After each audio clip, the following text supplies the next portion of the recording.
This is Michael Cowen, and welcome to Trial Lawyer Nation. You are the leader in the courtroom, and you want the jury to be looking to you for the answers. When you figure out your theory, never deviate. You want the facts to be consistent, complete, and credible. The defense has no problem running out the clock. Delay is the friend of the defense. It's tough to grow a firm by trying to hold on and micromanage. You've got to front load a simple structure for jurors to be able to hold on to. What types of creative things can we do as lawyers, even though we don't have a trial setting? Whatever you've got to do to make it real, you've got to do to make it real. But the person who needs convincing is you. Welcome to the award-winning podcast, Trial Lawyer Nation, your source to win bigger verdicts, get more cases, and manage your law firm. And now, here's your host, noteworthy author, sought-after speaker, and renowned trial lawyer, Michael Cowen. Welcome to today's Trial Lawyer Nation. I'm here again with my partner, Malorie Peacock. Malorie, how are you doing today? I'm doing good. Finally, it got sunny again. I was feeling really tired because of the weather. And Malorie and I are going to do part two of a debrief on our latest verdict. And this is really going to be the Malorie show because we're going to talk about damages, and Malorie handled the damages part of the trial. But before we dive in, I just want to say a thank you to LawPods. LawPods is the company that produces this podcast. They make it really easy for us. All we have to do is show up and talk. They do all the editing, all the cutting of the promotional clips, everything else we need to do. So if you're thinking about doing a podcast, I really recommend LawPods. That being said, Malorie, let's get right in there. Okay. So you handled the damages. I handled the liability. How was that? Just the breakup, first of all, breaking up the trial that way. So for people who are just tuning in, there's a previous episode where Michael talked about what he did to handle the liability of portion of the product liability case that he and I tried. And by now it's about 2 months ago. And we split it up 50-50 completely. So Michael did all the liability, I did all the damages. And honestly, I feel like we got to do that again because it worked really, really well for us. And it felt like I could do a deep dive, get all the way into all the damages, and not have to worry about, whether you had your exhibits and whether you were ready for your liability piece. And I think vice versa. You didn't have to get too involved in how I was presenting the damages case and what visuals I wanted to use. And we could really go all in on our specific tasks. So I liked it a lot. Yeah, I think it was a lot easier that we've been trying cases together. We hit our 10-year work anniversary during the trial. I think if we had not tried so many cases together, it probably would have been a little bit more need for constant communication to make sure we're all on the same page. But I think with you and I, we just have a rhythm.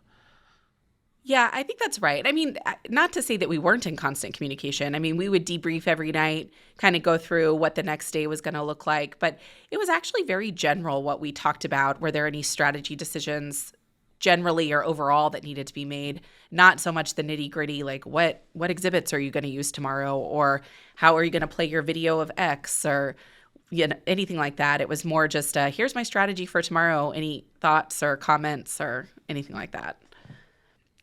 So before we dive into the trial, just tell us a little bit about what was the damages story in the case?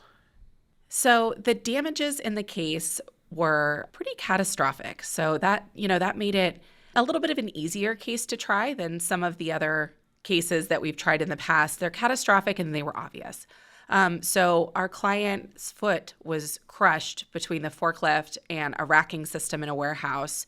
The crush to the foot ultimately resulted in a below-knee amputation of his leg. And, they tried to save it at Brooke Army Medical Center here in San Antonio, and they just couldn't. It was too badly crushed, and the bones were sort of all over the place. And so it had to be amputated. They decided to amputate below the knee because, as opposed to at the ankle, kind of where the foot was crushed, because there were a lot more prosthetic options for a lower leg than just for an ankle foot prosthetic. So ultimately, it was a below-knee amputation on a 21-year-old kid. Wow, that's a lot. So what did you do before the trial to discover the client's story?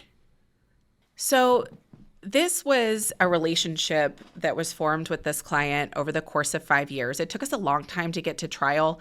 Not because we didn't want to go, but, we were ready to go kind of right when COVID hit. And then it just kept getting delayed because of COVID delays, not because of anything else. And so there was a longer time for me to form a relationship with a client than I normally have. But it also kind of helped me, as time went on, it felt like I was developing the damages story even better, just because I got to know him better. I got to know his family better. And because we were ready for trial so many times before we actually got to go, I had multiple conversations with witnesses over the course of a number of years.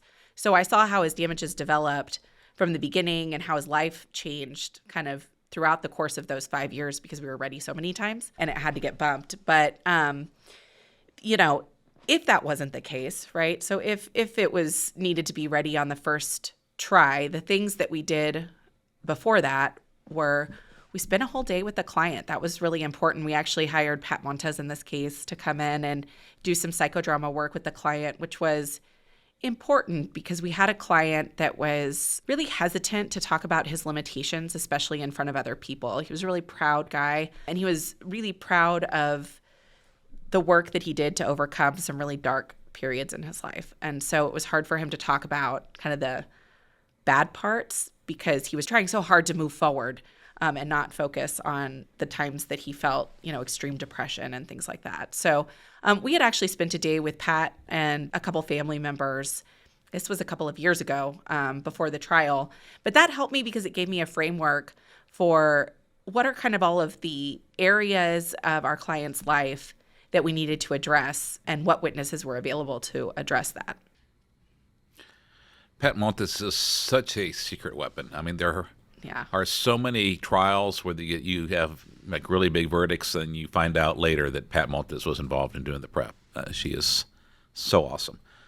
So I want to talk a little bit about some of the choices you made. So first of all, we chose to split the entire trial 50-50, and that started with jury selection. Usually you just have one person do jury selection, but this time we had to really work together to make sure I didn't go take up all the time since I went first. And I addressed the liability issues, you addressed the damages issues. How did that work? Honestly, when you proposed it, I didn't think it was going to work. Just be honest with you. I thought, God, this might be a little awkward because we only had an hour too. That was the other thing. It wasn't like we had unlimited time to talk to the jury or, so I was worried that it was going to feel rushed or that I would have to interrupt you or, I would only have a couple of minutes, but somehow it worked out really, really well. I mean, you kept a timer. You also got into a little bit of the damages stuff kind of in your part. So you went through, they call them those scaled questions. So, on a scale of 1 to 5, how much do you agree with this statement? And the statements were related to damages, right? So it got me some information about the jurors before I even stood up because we had those scaled questions. So that helped. The scaled questions are tricky. I think, I don't remember if it was me or the court reporter, someone had to tell you to slow down because you're saying the numbers so quickly trying to get through everybody. But it worked out because I had information before I even stood up to do my part of the voir dire. So I could really focus on what I needed to focus on. And honestly, I didn't get through all the things I wanted to. The court told me I was out of time. But we got enough information to get enough people, the bad ones off for cause. Yeah, and I think it really helped, well, two reasons. One, selfishly, I'd like you to have the opportunity to get board certified in personal injury trial law, and they don't count you being co-lead counsel unless you do the jury selection and either opening or closing. So even if you do everything else, it doesn't count, which I don't agree with, but we don't make the rules. But the other thing is really, if you were going to ask the jury for money in closing, if you're going to put on the damages part, even do the damages part of the opening, you need to have a relationship with that jury, and that relationship starts in jury selection. And I thought it was really important that you had the opportunity to form that relationship. Yeah, and I think too, because all of the numbers were going to come from me in the trial, and so came from me in voir dire too. Michael and I both, at least right now, maybe we'll change our mind later, but right now we both strongly believe in saying the number in voir dire if you can in your state, because it gets it out there early, it takes the shock out of it, and it gets the jurors that can't even consider it off for cause, which is important. If people are just so horrified by the number, you don't want them on your jury. Absolutely. At least in some states, you can get. There's a good Texas case that lets them get off for cause, where they said they could never consider it, no matter what the evidence was, and so that was really helpful. And and I think the jury selection was really important. It set the tone. It made it where the number was not shocking at the end. I think if we had waited and given, we they didn't give us everything we asked for, but it was like we asked for 30 something, got 17 and a half. But if you had waited till the end of the trial, they may have been shocked by that. By then, they're all weighing the evidence across, against that. And I think they understood why we're asking for that much. Let's go to opening statement. How did you present the damages in opening? So opening statement was, what I didn't want to do in opening statement is look like I was already trying to get sympathy. And so it was really, not generic is not the right word, but it was just really factual. I mean, it was just, here's what happened. Here's the injury that it is. Here's, kind of who the witnesses are you're going to hear from. Not so much about what they're going to say, but just so you know, here's who you're going to hear from. And then here's the amount of money we're going to be asking for at the end. So it was just really factual without going into, the details about the pain or the suffering or the mental anguish that we would get into later, just because I didn't want it to look like we're already trying to pull at the heartstrings when they hadn't heard anything. Yeah, I think we were really worried the jury would be suspicious of us, and until we sold them on liability and brought them on board about this company deserving to pay, that if we pressed too hard on the damages, because they were already pretty obvious, the poor kid, didn't have the leg from below the knee, that it would look like we were trying to manipulate them, and maybe we'd get resistance on the liability part. Right. I think if we go back and we'll have to go back and look at the transcript, I guess, but it felt like we definitely weighted the opening statement more towards liability than we did towards damages. I think if we were to estimate, I think you probably spent 2/3 of the time on liability, and I probably only spent 1/3 of the time on damages. And that 1/3 of the time was more about, okay, just this is what happened to him, more than Right. Here's all the other stuff, the non-economic piece of it. Which I think was appropriate because it was a product liability case, and we had to teach the rules for designing a product, what the company should have done, what they did wrong, what they've known about it. And frankly, liability was much more of a challenge than damages. Not to say you didn't take brilliant lawyering to get an 8-figure result on the case, because there's a lot of cases tried that don't get 8-figure results with these kind of damages. But at the same time, they had won every case for 20-something years on the other side, Right. so we had to really work on the liability too. So then you get your direct exams, and you've got to tell our client's story. But before I go into that, you made some choices as to what elements of damages to put in and what elements of damages not to put in. Can you tell us about that? Yeah. So just like in every state, in Texas, there's economic damages and there's non-economic damages. And, they're called different things in different states. But ultimately, the only element of economic damages that we put in were future medical bills. So we decided not to ask for past medical bills or any form of lost earnings or lost earning capacity, lost wages, whatever you call it in your state. But we decided not to ask for those. Well, the reason for lost wages is simple, is that he was a really smart kid going to school to get an engineering degree, and getting an engineering degree and using his brain had nothing to do with his loss of a limb. So he was not someone that was so far in his career working in a warehouse or something like that where he couldn't ever find another job or something. But so it we did didn't put in slow lost down. wages.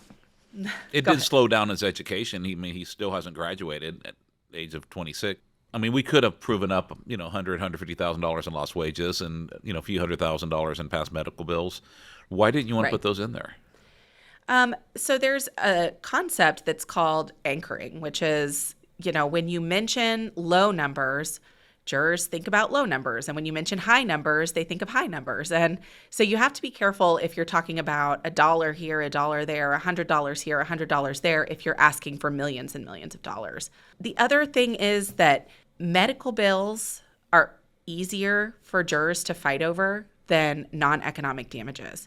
And if you put in a low number for medical bills, let's say it's $100,000, it's easy for a jury to say, okay, we have an easy number. Let's just fill in that easy number for the rest of these, right? Like, we already know what that number is.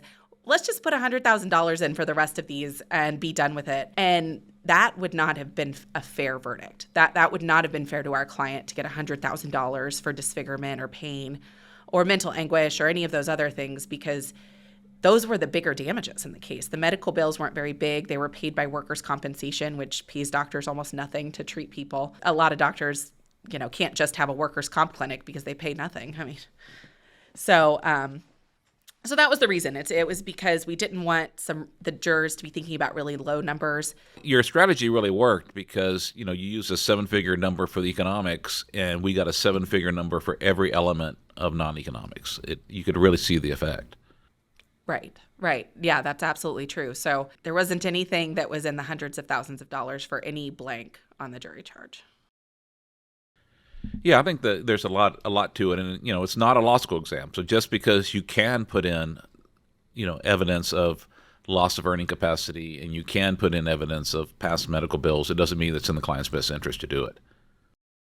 Yeah. And, it is a conversation that you do have to have with your client. You can't just do it unilaterally because it is giving up an element of their damages. You're giving up on it. And the reality is that it's not like it's not still owed. He still does owe those medical bills. So it would still have to be paid out of the verdict. But having that conversation with the client and why you want to do it and having the trust with the client for them to be able to accept your advice is, it's important to build that up over time and explain it well to your client so they'll let you do, what's in their best interest. So when it came time to your direct exams, how did you tell the client's story? So I decided that I wanted our client to be a strong superhero. I wanted him to tell us about how he's overcome his obstacles, how he's celebrated victories, how not all is lost. But the reality is he's the only one who also really knew about the deep, dark mental suffering that he went through. So we had to talk about that too. But I still wanted to talk about it in a positive light, as there was this terrible suffering, but we're moving forward from it. And there's light on the horizon. There's hope in the future. And so in his direct examination, I really focused with him on 3 things. 1, telling all of the ways he's overcome his injury. 2, teaching the jury about his injury. So, people aren't familiar with what does it mean to be an amputee. So we had him walk through the struggles he has just with ordinary things like getting up and down stairs or taking a shower. And then we had him, do kind of a show and tell with his legs to show. We didn't actually have him put on a leg or anything, but hold up the leg and say, okay, here's all of the things that go into just putting this leg on in the morning and taking it off and making sure it fits and, things like that. So he was kind of a teacher for the jury. And then, we did have to talk about, some of the darker stuff too. But I really used his other witnesses, so the other people in his life, to talk about the harder stuff. Why is that? Because I wanted him to be a hero. I wanted him to be hopeful. I wanted him to be someone that the jury doesn't think is just complaining or just whining or just waiting for a big payout. I wanted him to be someone that's, despite the hand he's been dealt, he is trying his best to move forward the best that he can. And I really feel like that about this client too. This is not a client who was a complainer or was letting this injury hold him back. He was doing everything that he could to try to get better and to move forward and to continue to live his life. And I wanted the jury to see that. What other witnesses did you use to tell the story? So one thing I loved about this client is I asked him for what we call in our offices before and after witnesses, but it's really just anybody that knows anything about his injury, anything about who he was before, anything about who he is after, anything about his character, right? We just ask for anybody that knows you, basically, and then we'll talk to them. So he gave us a list of about 50 people, which I love. I was so excited when I saw his list because I thought, ooh, I get to choose the best ones out of these 50. Because I do have clients that say, well, there's only 4 people in this world that know me, and then you're just stuck with those 4. But we got to actually pick from a group of 50 people. And so I probably didn't talk to all 50 because I did go through with the client and say, okay, when was the last time this person really saw you? Let's choose our best first. So I probably ended up talking to 25 or so, and then choosing the best ones. And the best ones being people who could tell the hard parts of the story, because I knew the client was going to do a good job telling the optimistic or the hopeful parts of the story. And so I actually, in this case, needed people that were a little bit closer to him than you would in like a back injury case where you're just trying to show, even though the injury is not obvious, this person's really suffering. Here we had an obvious injury. So, I didn't need the pastor to come in and support the story. as much. I really needed the deep details. So Yeah. I called his mom and dad, his 2 brothers. I called his high school wrestling coach, a family friend that's known him for, his whole life. And then that's it. And then the doctor. That was all the damages witnesses. Yeah, I think another thing you did so well is you found a different story for each witness to tell instead of them all saying the same things over and over again. Yeah, that's important because you don't want the jury to get bored. I mean, you need to make sure that you're using your time in front of the jury wisely and that they feel like you're giving them another piece of the puzzle for them to fill in. So each witness had almost like an assigned topic. So in Texas, our elements of non-economic damages are physical pain, mental anguish, physical impairment, and disfigurement. And so each of the witnesses, they talk a little bit about each of them, but each of them had a main focus. So, you, Dad, are going to talk about physical pain and all the ways he's in pain. You, brother, are going to talk about his mental anguish. You, wrestling coach, are going to talk about physical impairment. So each of them sort of had a general topic, and then we explored stories within that topic so that we're not repeating ourselves over and over about the same thing. And then when you were questioning them, we have the king flip chart, like the double wide flip chart. You were writing on the flip chart. Can you tell us about that? Yeah. So first of all, if you're going to write on a flip chart, you need to get yourself a king flip chart. They're really good. They're easy to write on because they're really stable. So you don't feel like you're going to knock it over, just so you know. And they're huge. So you have a lot of space to write on. But each page of my flip chart had a different element of the damages, and each witness had their own color. So this is something that I actually learned from Pat, which is, do things in different colors because people associate.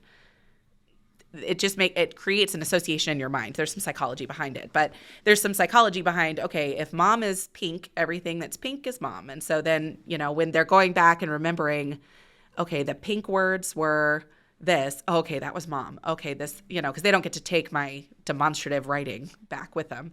But what I would do is I'd write key phrases or just a word that I thought I wanted the jury to remember. So I'd write physical pain really big on the top of one of the pages, and then someone would say phantom pain. So I'd write down phantom pain. And then I'd say, well, what is phantom pain like? And someone would say, well, it's a pain memory of when the leg was amputated. So I'd write down pain memory, right? So I'd write down words that I thought were powerful, words I wanted the jurors to remember. I wouldn't write down entire sentences, entire phrases. And it was a way to keep notes. It was a way to keep the jurors interested, and it was a way to make sure that I wasn't repeating myself, right? So if someone's already talked about phantom pain, it's already on the board. We don't need to talk about it again. So it was all of those things, I think. And then you went and used those in your closing. Right.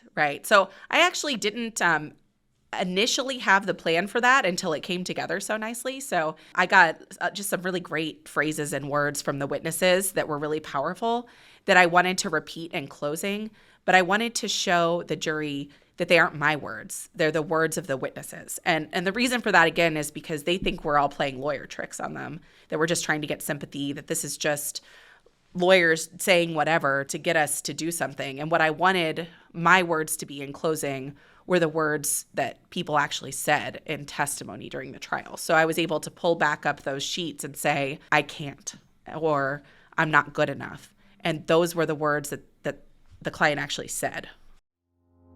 Each year, the law firm of Cowen Rodriguez Peacock pays millions of dollars in co-counsel fees to attorneys nationwide on trucking and commercial vehicle cases. If you have an injury case involving death or catastrophic injuries and would like to partner with our firm, please contact us by calling 210-941-1301 to discuss the case in detail and see where we can add value in a partnership. And now, back to the show. Other things you did in this trial that I think were brilliant was your use of visuals. So I want to start with the visuals you used when you had people testifying in direct. Yes. So it's funny. So we represented a 21-year-old kid. And so with all clients, I say, give me some pictures of your life because I don't know you from anybody, and neither does the jury. So give me some pictures of the things you love to do before. Give me some pictures of you doing things afterwards, just so that I can have a baseline for who you are. Usually what I tell clients is, if I were to make a scrapbook of your life, which pictures would you want me to include? And those pictures may have you in it. They may have other things in it, other people, pets, it could be anything. But if I were going to make a scrapbook, give me all the pictures you'd want in your scrapbook. Most clients don't do a very good job of this. They give me like 5 pictures. And this client was the same. He gave me like 5 pictures.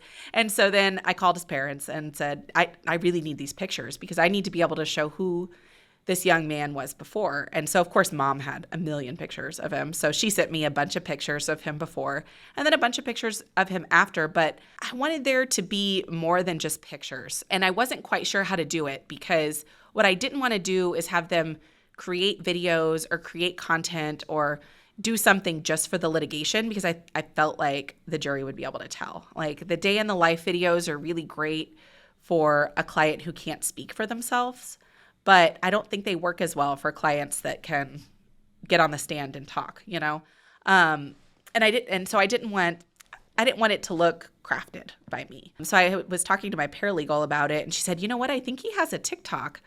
And I've seen him post videos on TikTok before of him trying out his new leg or trying to exercise in the gym. Why don't I go and download some of those and see if you want to use any of those? And then sure enough, this was just a gold mine of great stuff because it was just his own personal content. He wasn't making it for the lawsuit. He was making it for his TikTok. And it had some really real moments on it. And I think that's something that we can all take away of representing either millennials or Generation Z clients is the tough stuff they also put on social media. And this client was no different. So he was putting his struggles out there just as much as his accomplishments. And so we got some great videos from his TikTok of him struggling to run with his new leg or learning how to walk at the physical therapist's office or just playing football on the beach with his prosthetic, giving him some trouble. All of those were really, I thought, very powerful videos that we used on direct with witnesses. And he never told us about it. Right. No. This is my paralegal who was just, we do like a little bit of a social media search of people just to see, when we first get the case, and the purpose of it usually is to tell them, okay, don't post anything weird, right? Don't be weird. They're looking at your social media. And so she just knew about it because she had talked to him just generally about what kind of social media do you have. And it was her idea, and it was brilliant, and it gave us some of the best exhibits we had for damages in the trial. Absolutely. Tell me a little bit, you had to really walk the balance between you have to put in the evidence, like for mental anguish, you have to show the how bad it was, how long it was, when it was, frequency, duration, extent of the mental anguish. But then you don't want to create this, oh, woe was me thing in trial, and you really wanted to have hope. And showing someone who's overcoming, and if you help him, he'll keep going. What did you do? How did you balance that out? It's a really hard balance. It worked out in this case. I don't think because of anything that I necessarily did. I think it just worked out because I had a client who really did have hope. I mean, yeah. You can't, if your client doesn't have hope, it's hard to pretend they do. And so luckily we had a client that was hopeful for the future and is excited about where his life is going. And it thinks that there's more that's going to happen for him. And this isn't it, right? This isn't the extent of who he is or how his life has to be. So he talked about it in a really positive way, which helped. But mostly I got the really bad stuff from other people. So not from him. So his brother ended up being the best witness in terms of his mental anguish because he was able to say what the client wasn't able to say. And what was nice about it and what played well, and again, not on purpose, it wasn't like a lawyer strategy. It just is the way that this young man was. During his testimony, the jury could feel him right up on the edge of saying something really sad or really devastating or really depressing. And then he just couldn't push himself. He couldn't push himself there, right? He couldn't get there. He couldn't bring himself to testify. And the jury could see that reservation.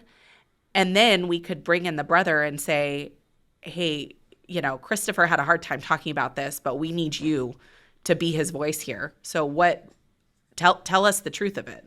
And he did. And so it worked out well, like I said, but I don't think it's necessarily anything I planned. It just was the client. One thing you did do a really good job on, and I know it's something that Pat Montes helps us with, is coming up with good analogies or descriptions of the problems. I remember the phantom limb pain. I mean, a lot of clients would say, well, it hurts bad.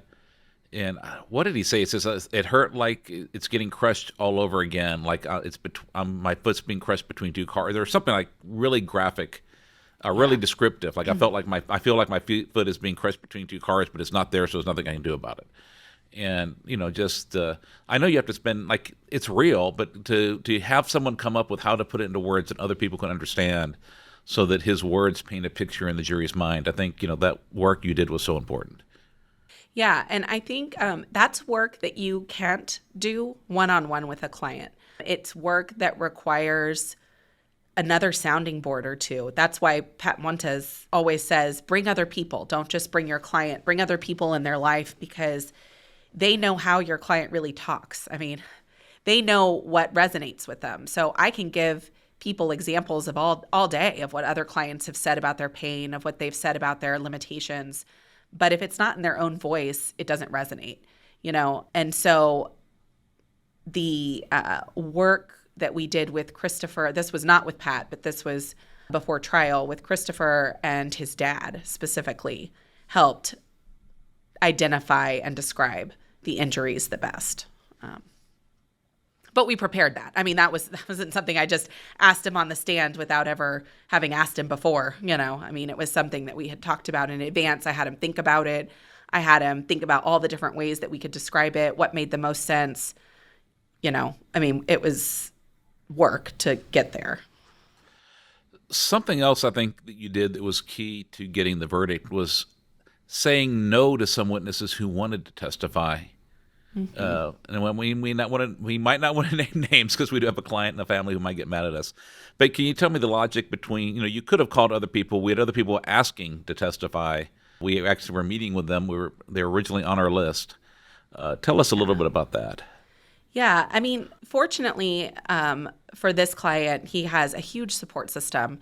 And he just has a bunch of people in the community and in his family that love him so much and just really wanted to help. There were two things I was worried about. One, I wanted to make sure we weren't being repetitive. I wanted to make sure we weren't telling the same stories over and over again, or similar stories, right? So if we already told a story about him struggling to get up the stairs, we don't need another story about him struggling to get up the stairs on a different day, right? We get it. We already got it. We don't need to keep repeating the same kind of thing over and over again either. And then, some people too just weren't good storytellers. They were too nervous, or they were too generic, or they just couldn't get the details. And the details are what make the stories and the testimony believable and real for the jury. So if you're just going to generically say he's in pain, that doesn't help move the case forward. It doesn't help move the ball forward unless you can give me a really good description of what that pain looks like, or how that pain makes him feel, or how that pain makes you, the witness, feel. So, the witness's feelings about seeing their loved one struggle, while they don't get any compensation for it, it's important to get that testimony out, because it makes the jury understand that the testimony is real. It's not just something made up. And so there were quite a few people that we ended up meeting with a couple of times, and even the night before they were supposed to testify, I ended up calling it off and saying, okay, well, we're not going to need you after all. And there were some that were a little bit upset about it, but we needed to do what was best for the case. And luckily, the client understood that. And, he was on board with us doing what was right for the case. There's one, if I remember right, that was going to be too negative, as far as like almost like trying to argue his case for him and going on and on about how horrible this was. And, I think you made the wise choice of not calling that particular witness, because it was inconsistent with our story of hope. And, we didn't want witnesses that looked like they were trying to be advocates. Right. Yep. There was one that was like that. And I was really on the fence about it too, because I thought that person was a nice person and meant well and really did want to help. I mean, it just loved our client so much, but it didn't play right in my mind for the story. You also, let's talk about a little bit about your closing. So, in the same year as our trial came out, we had the Texas Supreme Court came out with a lovely case that said that the kind of arguments that historically have actually worked, like saying, if this airplane, this fighter jet costs $300 million, but if it's going to go down, we have the pilot eject because people are worth so much more than $300 million. This piece of art is sold for $80 million, but what is that compared to the beauty of a human leg? That kind of thing. And those were effective arguments, and the Texas Supreme Court has now said that those are automatic reversible error, that if you make one, the judge is supposed to immediately stop the trial, admonish you, and possibly do a mistrial. So we knew we couldn't use those. You had to make sure that whatever argument you had actually related to the evidence that we had in the case and was based off that. So first of all, how did you come up with how to do the ask, how to come up with a way to ask for the amount of money that would be enough to compensate our client for his loss, but would also be tied to the evidence and it would make sense and be persuasive? So what we gathered from the Supreme Court's case is that you can do per diem arguments. So you can say, the cost of pain is $10 an hour, or whatever it is. It seems like you could do those arguments. And so that's what we decided our strategy was going to be, is that it was going to be a per diem argument. But what we wanted to make sure is that, one, it wasn't such a precise per diem that the jury felt like it was like you're fitting a round peg into a square hole, like you're just making something up.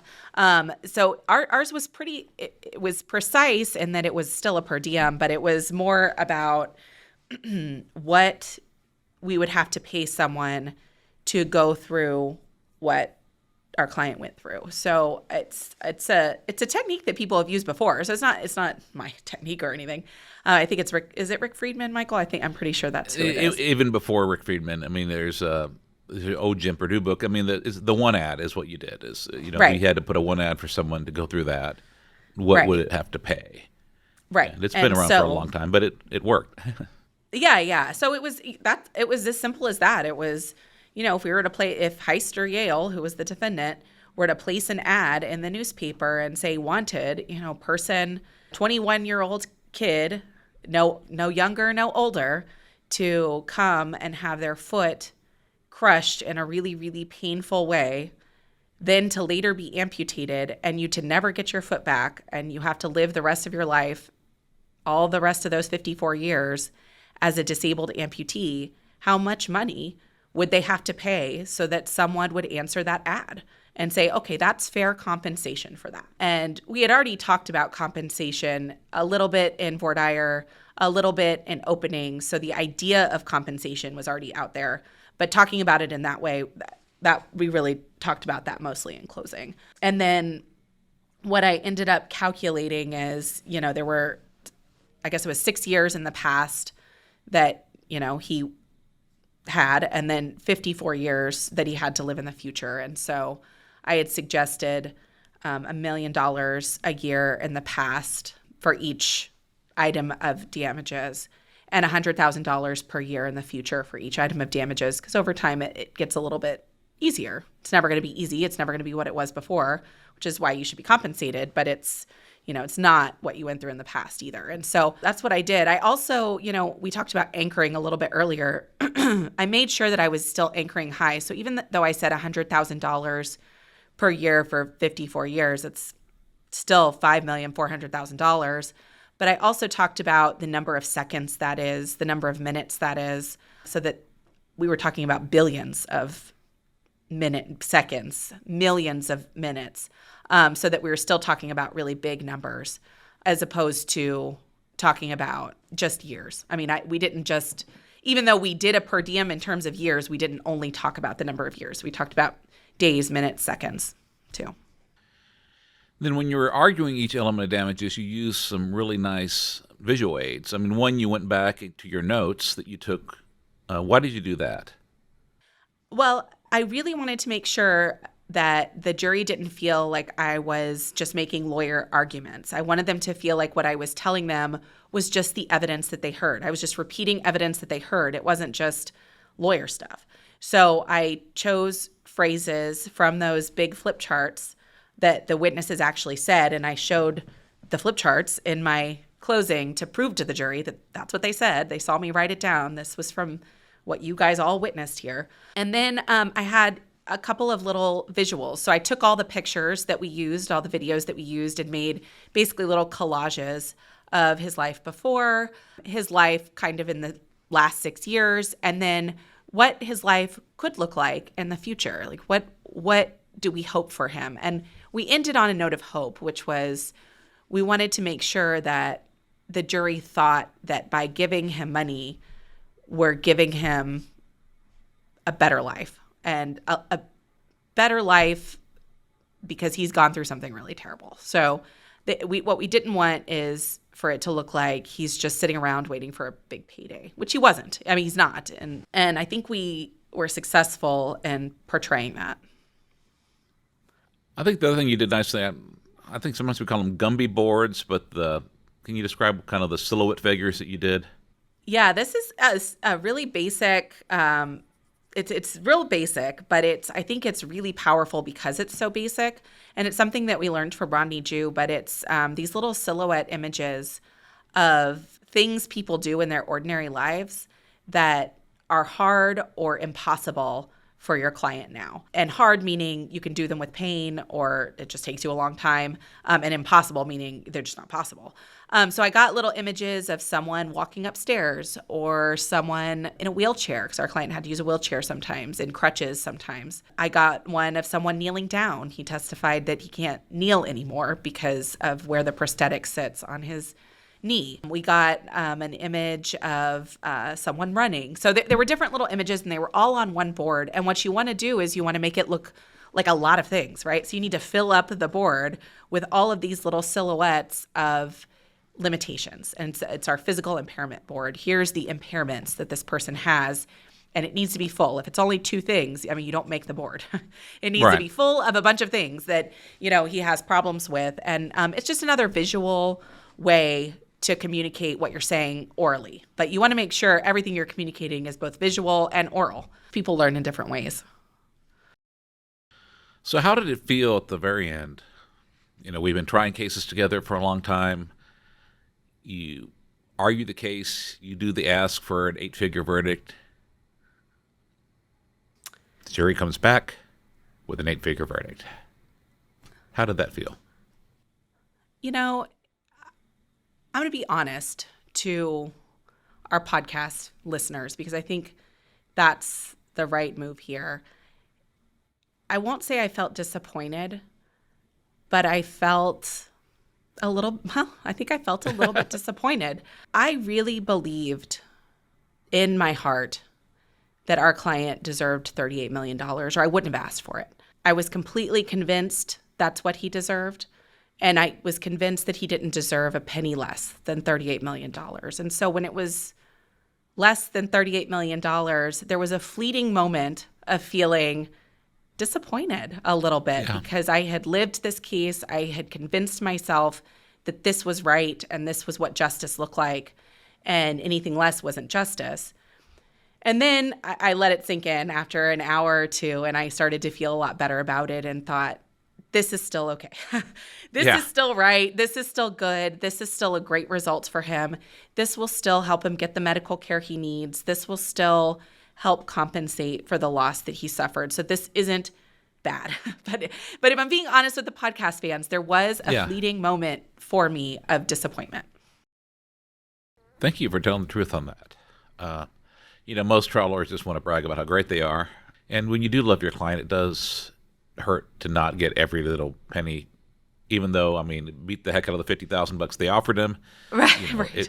It beats the last, the dozens of similar product defect cases that had been lost in a row on this theory. It was a great result. And, I think what happened is you convinced some of the jurors that was the right number. Other jurors, I think, were, they put 50-50 on the proportionate fault. And I think even though there's a jury instruction saying don't reduce the amount of damages, I think that they do. I think it's just part of human nature. And so I think the ones that wanted to find him more at fault probably argue the damages down some.